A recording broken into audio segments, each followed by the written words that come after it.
Look into the eyes of a tiger. What do you see? You see power, yes. You see grace. But deeper than that, you see something ancient, a primal, unbroken focus. The tiger doesn't seek approval. It doesn't follow the crowd. It operates from a place of absolute, self-contained conviction. And in a world filled with distraction and doubt, that is the most valuable lesson we can learn. Today, we're not just looking at an animal, we're dissecting the mindset of a predator. We're going to unpack the 5 psychological laws of the tiger that we must integrate into our own lives to achieve truly unstoppable focus and a winning attitude. Because the ultimate truth is this: the only competition you ever face is the untamed, unfocused version of your former self.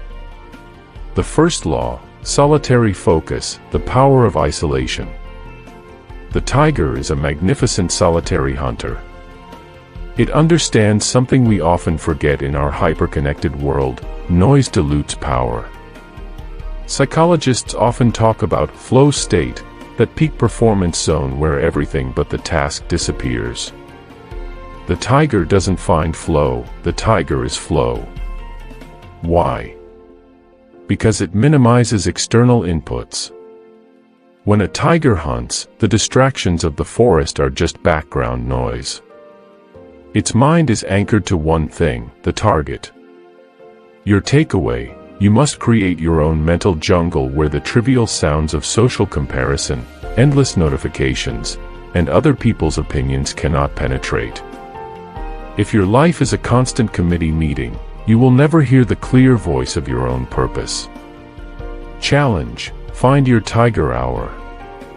That dedicated period, 30 minutes, 60 minutes, where you eliminate every distraction and work only on the highest leverage task. During that time, you are a solitary predator.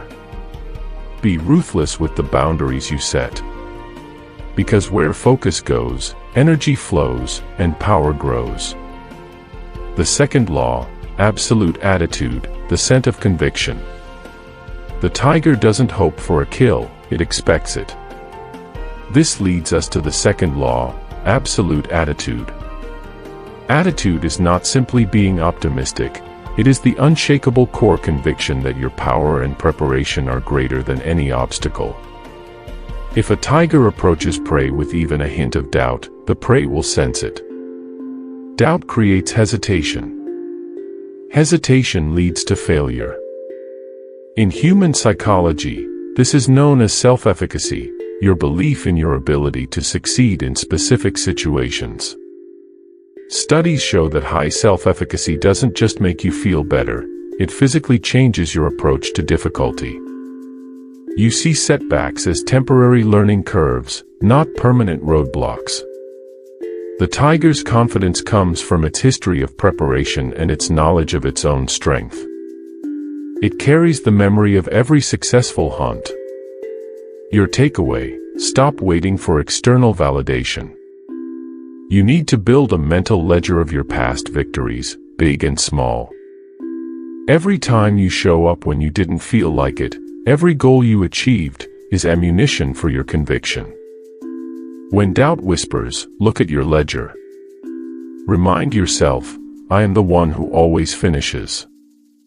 The attitude of a champion is the prerequisite for the effort of a champion. Greatness is not about sprinting, it's about holding a masterful, patient pace. The third law is patient pacing. The tiger can wait for hours, days even, blending into the tall grass. It does not waste energy on impulsive movements. It does not try to hunt 3 animals at once. It waits for the perfect alignment of opportunity and readiness. Our modern world is addicted to speed and instant gratification. This addiction burns us out and sabotages deep work. Psychologically, this tiger law teaches us to delay gratification and manage our energy, not just our time. When you rush, you sacrifice quality.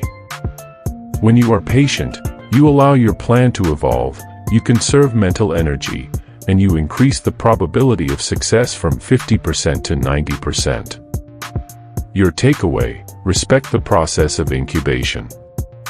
Don't check the harvest every day. Plant the seed, your goal, water it with daily, consistent effort, and then step back and allow it to grow in its own time. Your relentless consistency, invisible to others, is the patient pacing that guarantees the final outcome. The tiger's true speed is revealed only in the final, decisive moment, not in the waiting. The fourth law: the unconditional acceptance of terrain, mastery over circumstance. A tiger does not complain about the jungle. It does not wish the weather were different, or the prey easier to catch. The jungle is the reality. It's the rain, the mud, the dense underbrush, and the competition. The tiger accepts the terrain completely, and then dedicates its entire being to mastering it. This is a profound lesson in overcoming adversity. We waste so much energy fighting against what is. We say, "I can't start until the economy is better," or "I would succeed if I just had better luck." The tiger views every challenge, every downpour, every steep ridge, not as a barrier, but as a component of the game, a variable to be exploited. It uses the rain for cover, and the steep ridge for the advantage of height. Your takeaway: the obstacle is the way. Your current circumstance, your lack of funds, your difficult boss, your tight schedule, is your terrain. Stop wishing for an easier path. Ask yourself, how does a master navigate this specific challenge? Is not what they accomplish in comfort, but what they achieve when the environment demands their absolute best. The fifth law: the quiet walk of purpose, the legacy of action. Finally, consider the tiger's walk. It is silent, purposeful, and powerful. The tiger doesn't roar constantly to prove its power. The proof is in its presence. The proof is in its results. In your life, purpose is the silent engine. It is the why that drives the how. When you operate with a clear, higher purpose, you don't need external validation. You become internally motivated, a force of nature driven by your own values.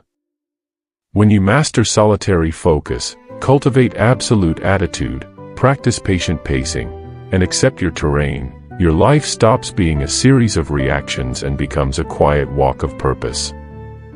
You are no longer reacting to life, you are dictating your destiny. So I ask you, stop following the herd. Stop listening to the distractions. It is time to step into your power.